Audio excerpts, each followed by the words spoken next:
올해도 이제 10일이 남았습니다. 작년에 이맘때에 작년 연말에 품었던 계획이나 소원을 우리 여러분들 다 이루신 분이 계십니까? 사람이 세상에 태어나서 자신의 마음에 품은 모든 뜻과 계획을 다 이루고 죽음을 맞이하는 경우는 거의 없습니다. 아니, 아무도 없다고 생각이 됩니다. 왜냐하면 사람의 인생은 언제나 자기 뜻대로 흘러가지 않기 때문입니다. 그런데 오늘 본문에서 십자가 위에 계신 예수님은 전혀 다른 말씀을 하십니다. 다 이루었다 말씀하십니다. 이 말씀은 자신에게 맡겨진 사명, 하나님의 뜻을 하나도 빠짐없이 완수하신 분의 선포입니다. 예수님께서 십자가 위에서 하신 7가지 말씀 중 5번째와 6번째 말씀을 통해서 예수님께서 그 위에서 무엇을 이루셨고 또 왜 이루셔야 했는지, 그리고 우리가 이루어야 할 것은 무엇인지에 대해서 본문을 보면서 살펴보도록 하겠습니다. 오늘 본문 28절 말씀을 같이 한 목소리로 읽겠습니다. 시작.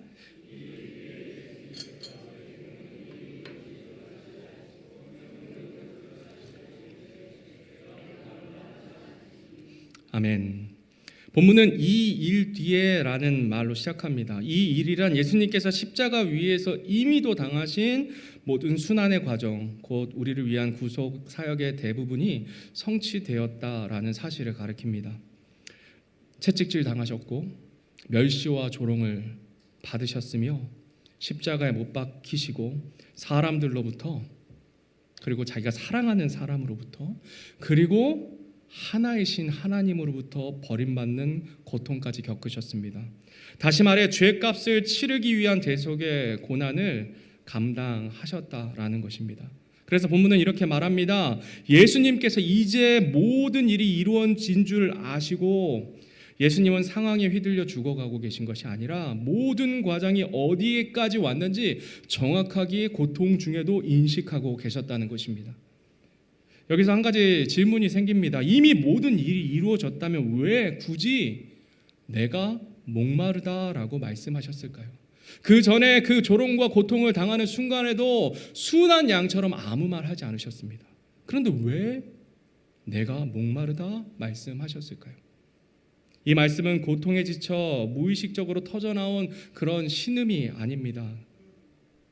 예수님께서 내가 목마르다 하신 이유는 성경 기록을 성취하시기 위함에 있다 기록되어 있습니다. 즉 예수님이 이 말씀은 의식적으로 하신 것입니다.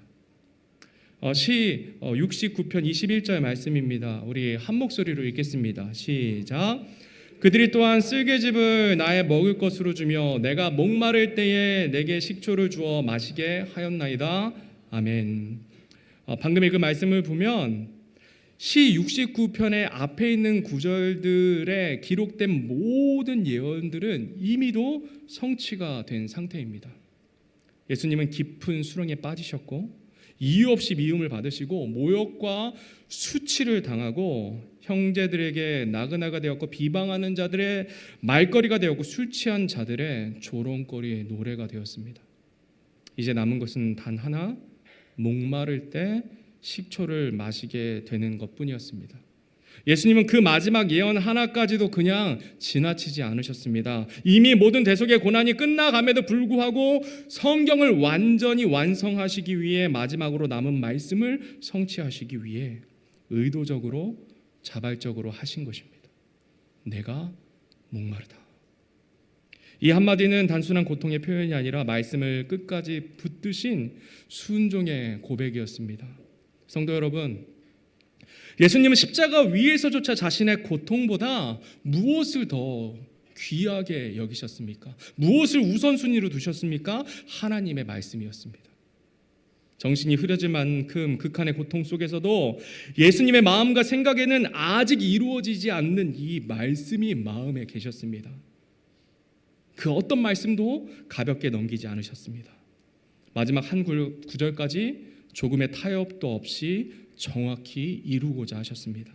예수님의 내가 목마르다는 그 외침은 고통의 신음이 아니라 말씀을 완성하기 위한 의식적인, 의도적인 순종의 고백이었습니다.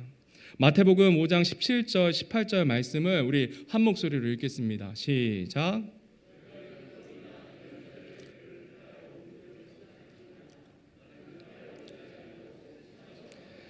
진실로 내가 너희에게 이르노니 하늘과 땅이 없어지기 전에는 율법에서 1.1획도 결코 없어지지 아니하고 마침내 다 성취되리라. 아멘. 예수님은 공생애의 시작부터 분명하게 선포하십니다. 자신은 율법과 선지자들의 글을 폐하러 오신 분이 아니라 성취하러 오신 분이라고 선포하십니다. 예수님께서 내가 목마르다 하신 이유가 여기에 있다는 것입니다. 십자가 위에서 하신 내가 목마르다는 말씀은 우연한 외침이 아니라 자신의 사명을 끝까지 감당하시는 참 하나님의 신실하신 모습을 우리에게 보여줍니다. 시건치 아니하신 하나님, 말씀하신 것은, 약속하신 것은 반드시 지키시는 신실하신 하나님의 모습을 우리에게 보여줍니다. 성도 여러분, 예수님의 이 말씀을 통해서 우리를 비춰보기 바랍니다. 우리의 삶에, 여러분의 삶에, 나의 삶의 가장 우선순위가 무엇입니까? 하나님의 말씀입니까? 아니면 나의 생각과 판단입니까? 하나님의 뜻입니까? 아니면 안정된 삶이고 환경이고 돈이고 형편입니까? 아니면 나의 상처입니까? 예수님은 고통의 한가운데서 말씀을 가장 높은 자리에 두셨습니다. 십자가 위에서 삶의 우선순위가 무엇인지 말로만이 아니라 삶과 죽음으로 보여주셨습니다. 우리는 예수님의 그 본을 따라 마땅히 살아가야 합니다. 함께 이렇게 믿음의 고백 해보겠습니다. 같이 믿음의 고백하겠습니다. 슬라이드 한 장만 넘겨주십시오. 시작. 상황이 어렵다고 타협하지 않겠습니다. 손해가 따르더라도 말씀을 기준으로 선택하겠습니다. 아멘. 아멘 하셨습니까? 다 보았습니다. 하나님이 보았습니다.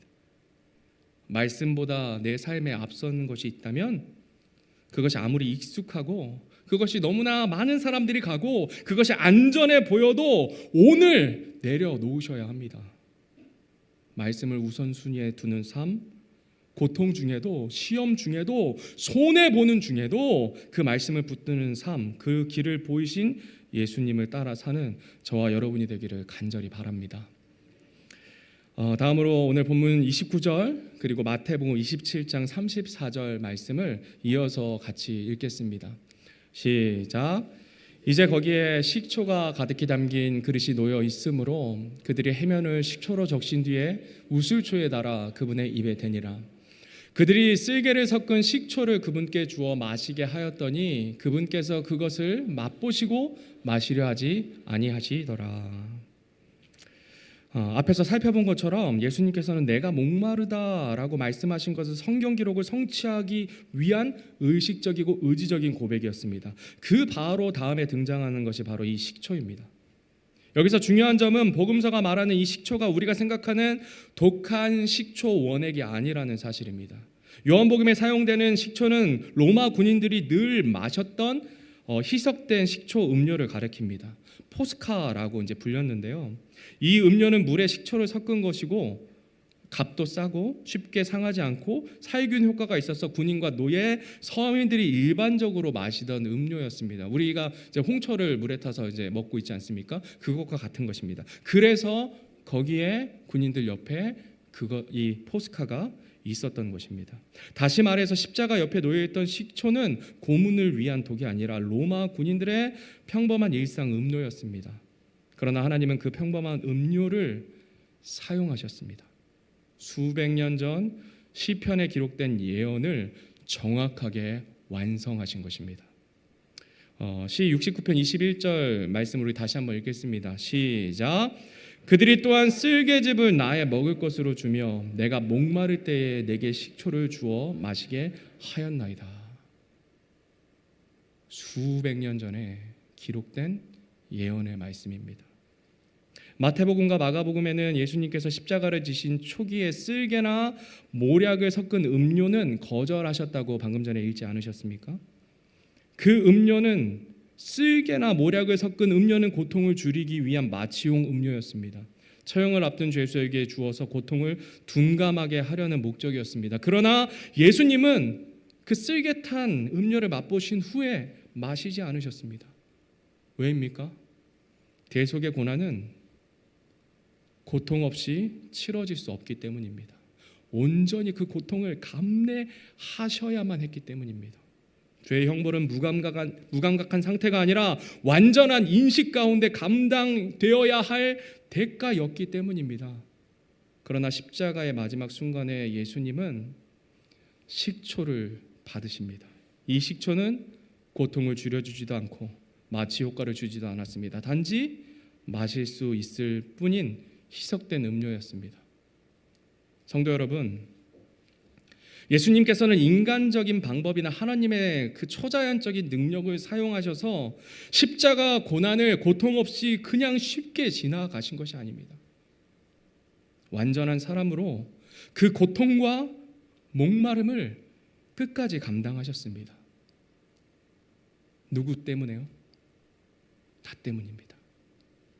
그리고 그 극심한 고통의 순간에도 고통받는 한 사람으로서 하나님의 말씀을 이루셨습니다. 이것은 우리에게 분명한 메시지를 줍니다. 우리도 어렵고 고통스러운 순간에 세상의 시험과 타협의 유혹 앞에서도 끝까지 말씀을 붙들고 나아가야 한다는 것을 예수님께서 하나님의 능력을 사용하지 않으시고 완전한 사람으로 감당해 놓으신 것을 통해서 우리가 깨닫고 알아야 한다는 것입니다. 성도 여러분, 이 유혹 많은 세상 사이에서 양다리에 걸치고 싶은 순간들이 있지 않으십니까?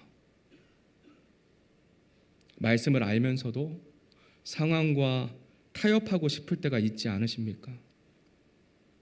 그럴 때마다 십자가 위에 그 예수님을 기억하시기 바랍니다. 고통을 피할 수 있는 자는 거절하시고 말씀을 완성하는 이 잔을 받으셨던 우리 주님을 기억하기를 바랍니다.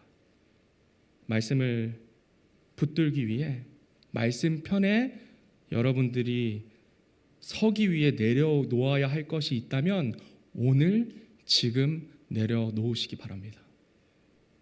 말씀을 우선순위에 두는 삶, 고통 중에도 타협하지 않는 삶으로 나아가는 저와 여러분이 되기를 간절히 소망합니다. 다음으로 마태복음 5장 6절 말씀입니다. 우리 같이 한 목소리로 읽겠습니다. 시작.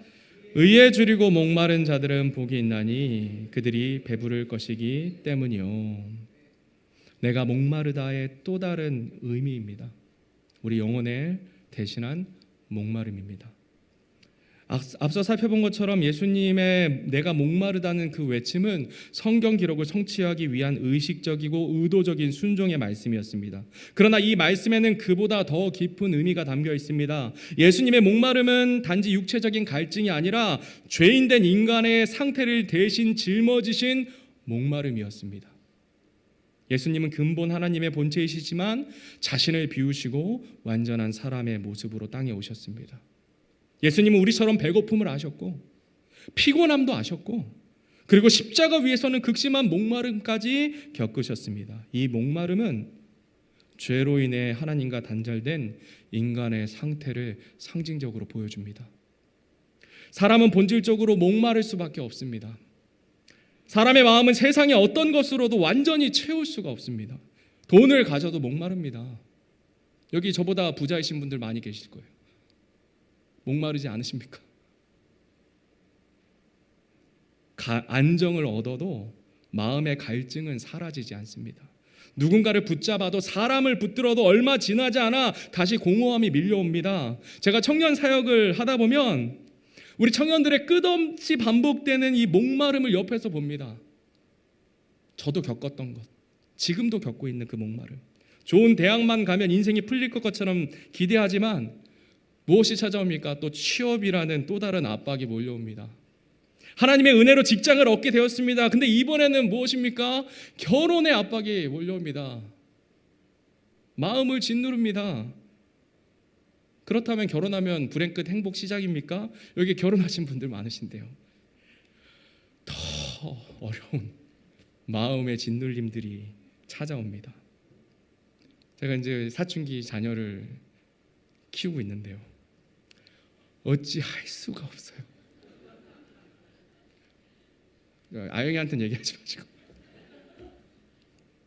이 아내와의 그 팽팽한 신경전 가운데 어떻게 할 수가 없습니다. 하나님을 의지할 수밖에 없어요. 남들과 끊임없이 비교되는 마음, 여전히 우리 삶에 갈증이 계속됩니다. 아무리 마셔도 또다시 목마른 것이 우리 죄인된 사람의 현실입니다. 그런데 오늘 예수님은 십자가 위에서 그 목마름을 대신해 주셨습니다. 예수님께서 우리 대신 목마르셨기 때문에 우리는 더 이상 목마르지 않을 수 있는 것입니다. 요한복음 7장 38절 39절 말씀을 우리 자매님들만 함께 읽겠습니다. 시작.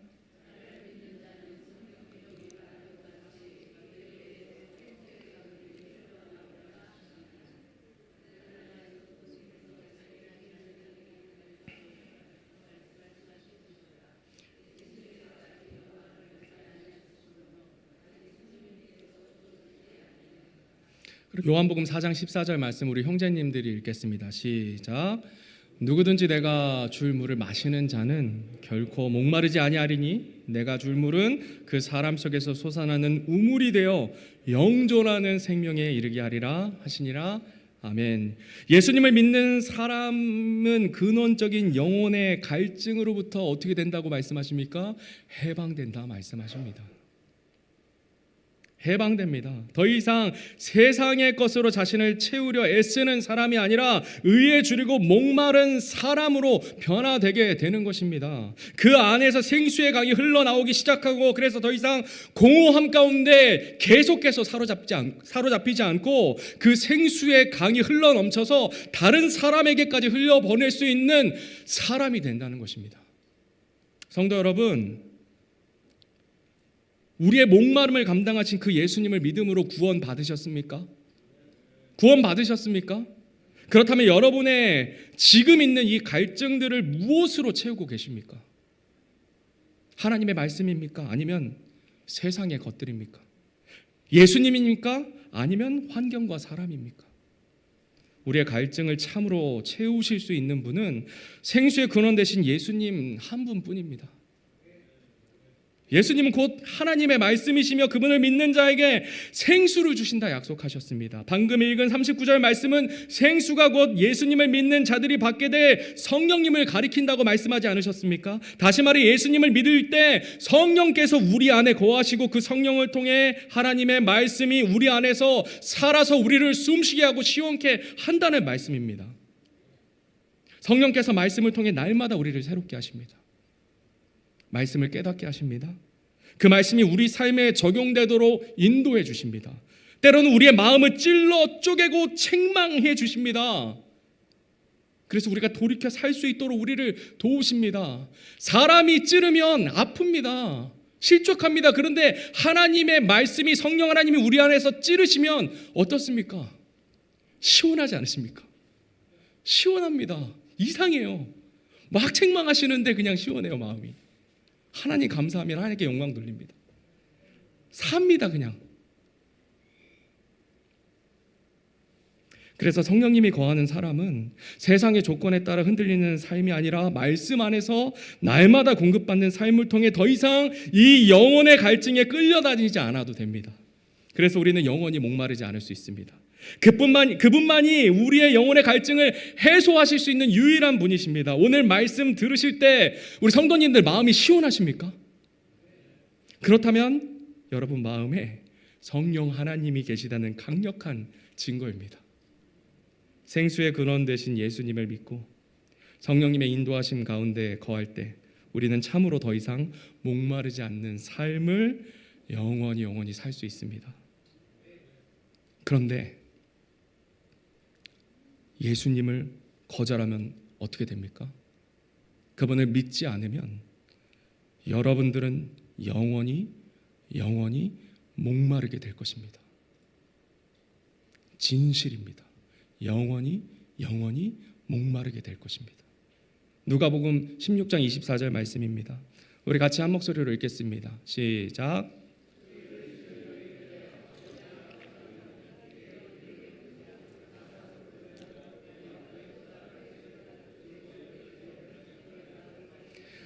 내가 이 불꽃 가운데서 고통을 받나이다 하거늘 복음을 듣고도 예수님을 거절한 사람이 마주하게 될 상태는 영원한 갈증입니다.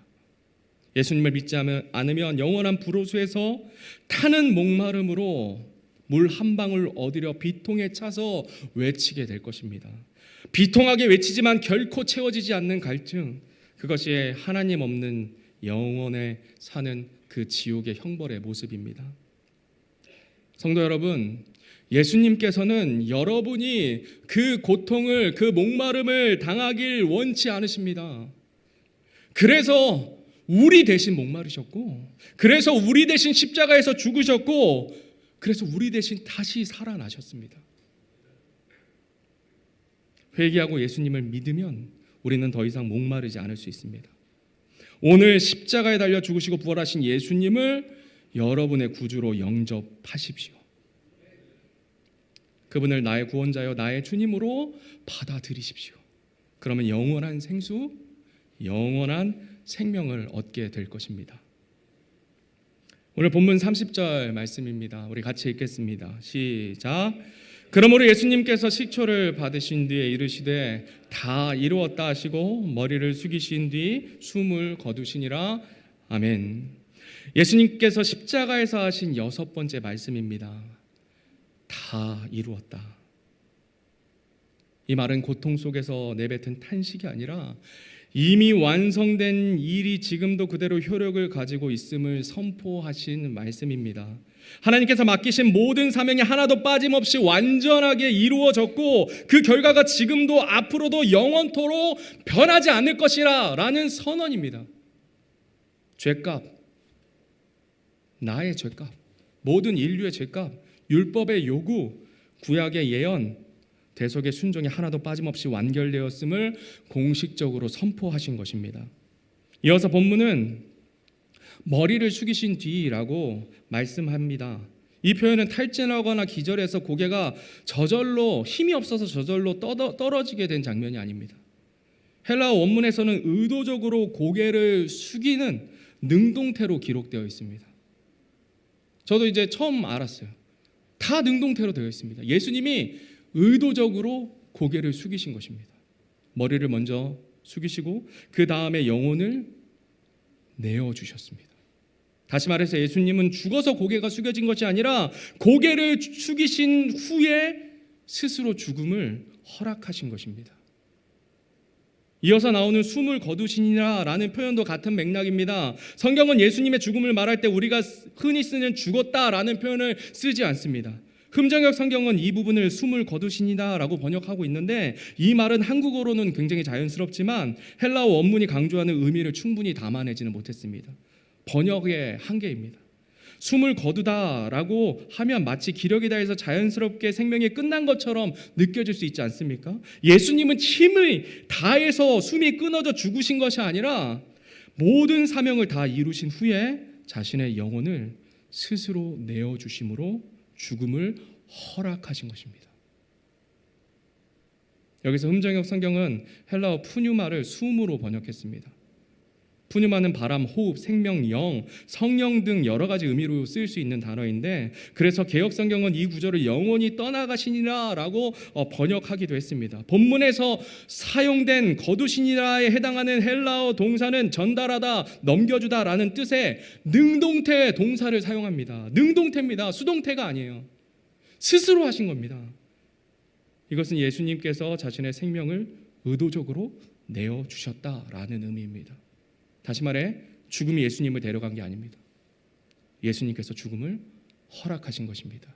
근데 이 말씀은 요한복음 10장 18절에 너무나 분명하게 드러나 있습니다. 우리 같이 읽겠습니다. 시작. 아무도 그것을 내게서 빼앗지 아니하며 내가 스스로 그것을 버리노라. 내게는 그것을 버릴 권능도 있고 그것을 다시 취할 권능도 있노라. 나는 이 명령을 내 아버지에게서 받았느니라 하시니라. 아멘. 보셨습니까? 예수님께서는 자신이 하신 말씀 그대로 스스로 생명을 버리셨습니다. 예수님의 죽음은 생명을 다해 어쩔 수 없이 맞이한 것이 아니라 모든 것을 이루신 후에 의지적으로 선택하신 결단이었습니다. 그래서 예수님의 죽음은 패배가 아니라 완성입니다. 예수님은 힘이 다해 죽으신 것이 아니라 일을 다 이루셨기 때문에 스스로 죽음을 내어주셨습니다. 십자가에서 마지막으로 무너진 것은 예수님의 육체가 아니라 무엇입니까? 죄와 사망의 권세가 패배한 것입니다. 끝으로 다 이루었다라는 이 말씀의 구체적인 의미에 대해서 살펴보겠습니다. 첫 번째로 그리스도의 순환에 관한 모든 예언이 다 이루어진 것입니다. 메시아의 순환에 관한 모든 예언이 단 하나도 빠짐없이 성취되었다는 뜻입니다. 앞에서 살펴보았습니다. 예수님께서는 십자가 위에서 그들이 그에게 시초를 주었으므로 어떤 말씀이 아직 남아있는지 인식하셨고 그리고 기다리셨습니다. 목마르실 때까지 기다리셨습니다. 그것이 진짜 고백이어야 했기 때문입니다. 그 마지막 예언까지 성취하신 후에야 다 이루었다라고 선포하십니다. 구약에서는 예수님의 순환을 예언하는 말씀이 매우 구체적으로 기록되어 있습니다. 그 가운데 이제 10가지만 보면요. 은 30에 노예의 값을 받고 팔리는 예언이 있는데 성취되고, 친한 친구의 배신, 유다가 배신했죠. 거짓 증인들에 의한 고발당했습니다. 재판석 앞에서 침묵하십니다. 손과 발이 찔리시고 옷을 재벗기시고 조롱과 멸시를 당하시고 뼈가 꺾이지 않으십니다. 부자의 무덤에 장사되시고 목마를 때 식초를 마시십니다. 이 예언들은 서로 다른 시대, 서로 다른 저자들에 의해서 수백 년에 걸쳐 기록된 말씀들입니다. 그런데 이 모든 예언이 단 한 사람 예수 그리스도의 십자가 사건 안에서 정확하게 성취됩니다. 하나도 빠지지 않고. 기독교 변증학자인 피터 스토너는 메시아 예언 중에 8가지가 한 사람에게 성취될 확률을 계산을 합니다. 지난번에도 잠깐 언급드렸는데요. 10의 17제곱분의 1입니다. 100경분의 1의 확률입니다. 이것이 얼마만큼 큰 확률인지 감이 잘 안 잡히실 수 있는데요. 지구 전체를 동전으로 다 덮어놓고 거기에 표시를 하나 딱 해놓습니다. 딱 표시를 해놓고 눈을 가리고 그 동전 하나를 탁 찾는 수준보다 더 낮은 확률입니다. 평생에 벼락 한 번 맞는 게 쉽지 않잖아요. 벼락을 5번 이상 한 사람이 맞는 것과 같은 확률입니다. 그것보다 더 불가능한 확률입니다. 이는 사실상 우연으로는 불가능한 수준입니다. 그런데 예수님께서는 8개가 아니라 수십 개의 예언을 정확히 성취하십니다. 그러므로 다 이루었다는 말씀은 성경이 하나님의 영감으로 기록되어 있다는 가장 강력한 증거이자 예수님만이 참된 메시아이심을 선포하는 선언입니다. 따라서 다 이루었다는 말씀은 수백 년 전부터 기록된 하나님의 이 말씀, 계획이 역사 속에서 정확히 성취된 것입니다. 그 십자가 위에서. 혹시 아직도 예수님이 신화 속의 인물처럼 느껴지는 분들이 여기에 계십니까? 그렇다면 감정이 아니라 사실을 따라 추적해 보시기 바랍니다. 성경이 정말 신뢰할 수 있는 책인지, 수백 년 앞서 기록된 예언들이 실제 역사 속에서 성취되었는지 스스로 한번 자료를 찾아가 보시기 바랍니다. 수많은 예언 기록하고 그 예언들이 구체적으로 성취된 이 세상의 종교 경전은 아무것도 없습니다. 하나님의 말씀만이, 이 성경 말씀만이, 성서만이 유일하게 이 모든 예언을 그대로 성취하는 하나님의 말씀입니다. 이와 관련해서 제가 꼭 소개시켜 드리고 싶은 책이 하나 있습니다. 좀 생각이 났는데요. 영화도 있는데요. 미국의 탐사 보도 기자였던 리 스트로벨은 예수는 역사다라는 책을 씁니다. 원래는 이 사람은 매우 비판적인 사람이었습니다. 기독교에. 교회를 굉장히 싫어하는 사람이었습니다. 그는 기자로서 직업적 양심을 가지고, 근데 속마음은 뭐였냐면은 예수님이 가짜라는 사실을 증명하기 위해서 이걸 시작했어요. 그런데 직업적 양심을 가져서 진짜 진실만을 추적했습니다. 예수라는 인물이 과연 역사적으로 실존하는가? 복음서는 신화인가? 기록된 역사인가라는 질문을 던지면서 철저하게 조사를 시작했습니다. 근데 이 사람은 신학자를 찾아가지 않았어요. 목사님들을 찾아가지 않았습니다. 왜냐하면 싫으니까. 누구를 찾아간지 아십니까? 법의학자, 역사가, 고고학자, 문헌학자들을 직접 인터뷰하면서 증거를 하나씩 검증합니다. 스트로벨은 조사를 마친 후에 마침내 결론을 내립니다. 예수님은 신화가 아니라 역사 속에서 분명히 기록된 인물이고, 복음서는 종교적인 상상이 아니라 법정에서도 증거로 사용될 수 있을 만큼 신뢰할 수 있는 역사 문서라고 기사를 작성하게 됩니다. 그리고 어떻게 되는지 아십니까? 그는 결국 예수님을 자신의 구주로 믿게 됩니다.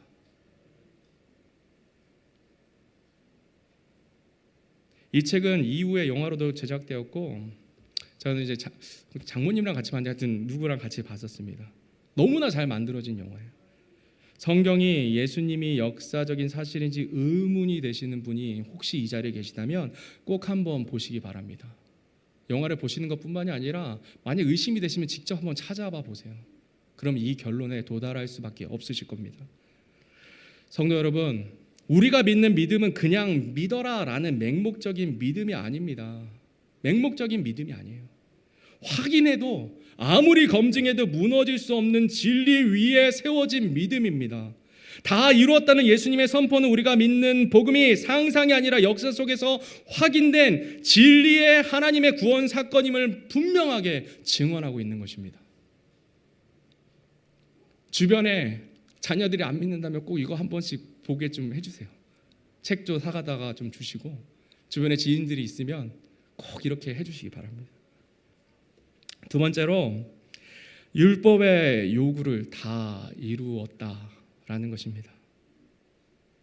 율법이 요구하던 모든 조건이 완전히 충족되었다는 뜻입니다.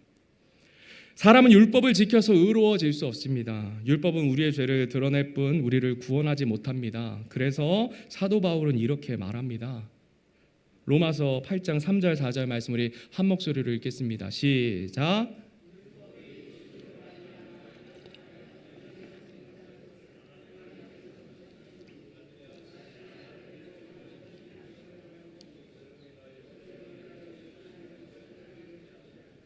이것은 육신을 따라 걷지 아니하고 성령을 따라 걷는 우리 안에서 율법의 의가 성취되게 하려 하심이라.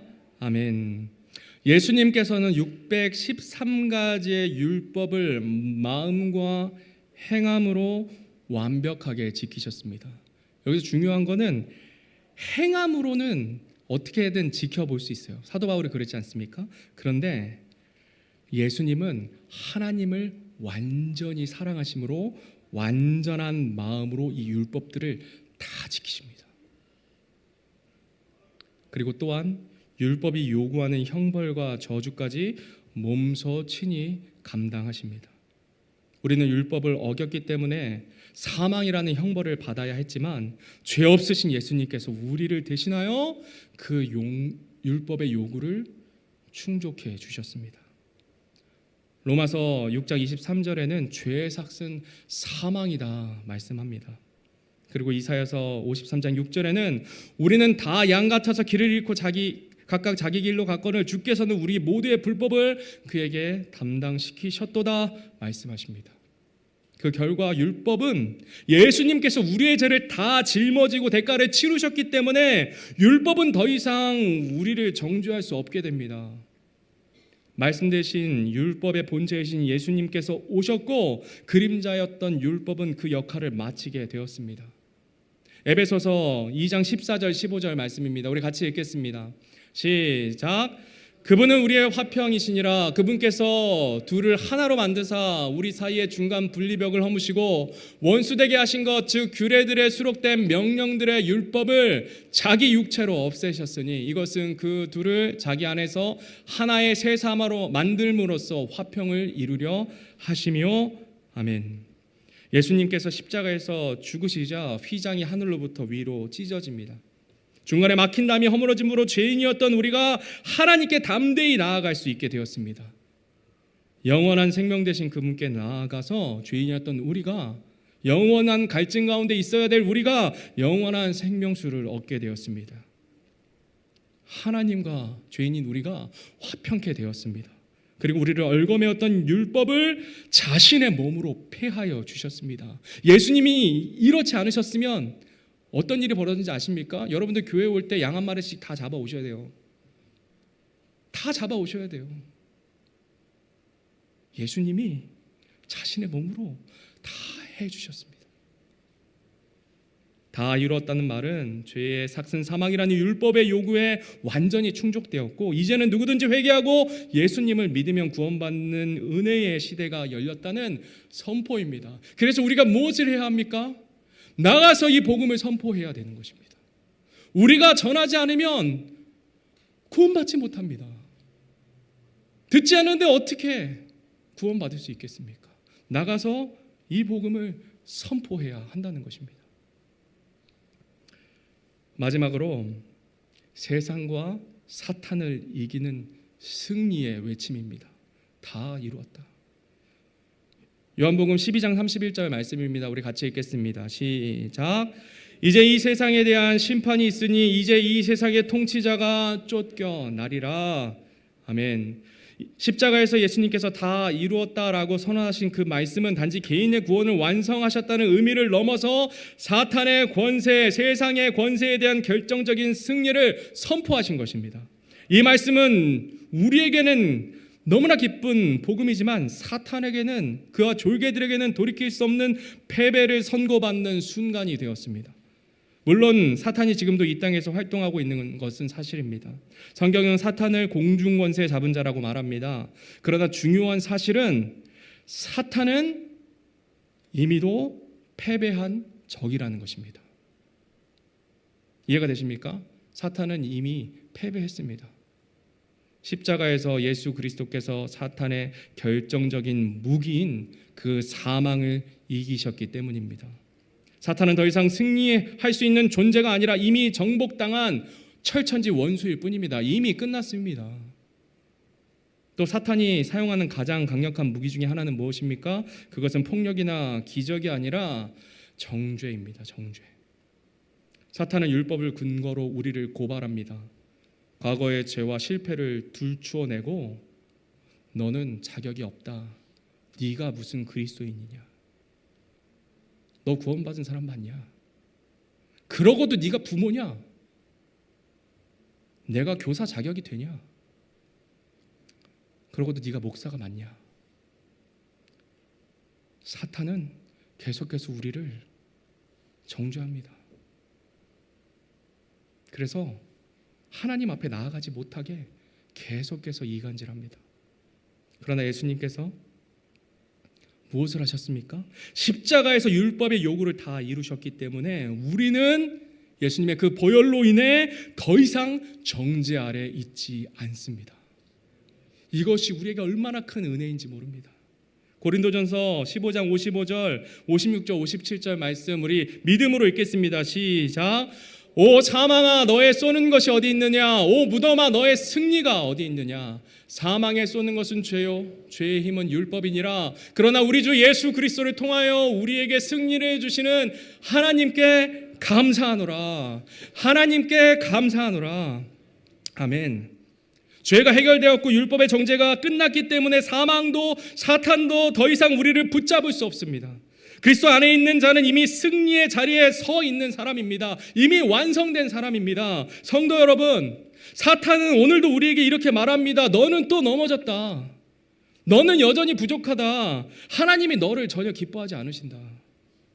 그런 정죄감이 우리에게 찾아올 때 우리는 도망가지 말아야 합니다. 예수님의 십자가의 선포를 기억해야 합니다. 우리 다 같이 한 목소리로 읽겠습니다. 시작. 다 이루었다. 아멘. 그리고 중요한 것은 이 사탄의 그 속삭임이 내 입술에서 다른 사람을 향해 나가지 말아야 한다는 것입니다. 성도 여러분, 정죄하지 마세요. 정죄하지 마십시오. 판단하지 마십시오. 그러나 우리 예수님이 다 이루셨습니다. 이미 끝난 싸움입니다. 이미 판결은 내려졌고 결과는 바뀌지 않습니다. 그러므로 우리는 정죄받는 자처럼 살 필요가 없습니다. 실패했을 때, 실수했을 때 승리의 주님 앞에 무엇을 하면 됩니까? 무릎 꿇고 회개하면 됩니다. 회개하면 됩니다. 또 넘어졌을 때 다시 일어나면 됩니다. 그렇다고 죄를 가볍게 여기라는 말씀이 아닌 것 여러분 다 아시지 않습니까? 승리의 주님을 붙들고 죄의 노예가 되지 말고 도망가지 말고 하나님께 피하지 말고 다시금 떨치고 이미도 승리한 자로 다시금 일어서라는 말씀입니다. 예수님의 다 이루었다는 선포는 예언의 완성이고 율법의 충족이고 사탄을 이기는 세상을 이긴 완전한 승리의 선언입니다. 이 선언이 나의 선언입니다. 성도 여러분, 오늘도 정죄감 가운데 억누려 살지 마시고 승리의 자리에서 두려움이 아니라 다 이루었다는 말씀을 붙들고 담대하게 살아가는 저와 여러분이 되기를 간절히 바랍니다. 올해가 얼마 남지 않았습니다. 우리의 삶이 우리의 생각과 계획대로 되지 않을 때도 많지만 한 가지는 변하지 않습니다. 예수님께서 우리의 구원을 위해 필요한 모든 것을 다 이미도 이루셨다는 사실입니다. 그것 하나만으로 우리는 감사할 수 있습니다. 오늘도 그 완성과 승리를 위해 서서 그 승리 위에 서서 회개할 것은 회개하십시오. 회개하십시오. 믿음의 사람들이 그건 아니라 얘기하면 그만하십시오. 내려놓을 거 내려놓으시고 다 이루었다 이 말씀 붙들고 세상을 이기는 저와 여러분이 되기를 간절히 바랍니다. 오늘 말씀 생각하시면서 다 같이 일어나셔서 찬송가 794장 주 안에 있는 승리 기쁨의 찬양 하시고 폐회 기도함으로 예배를 마치도록 하시겠습니다.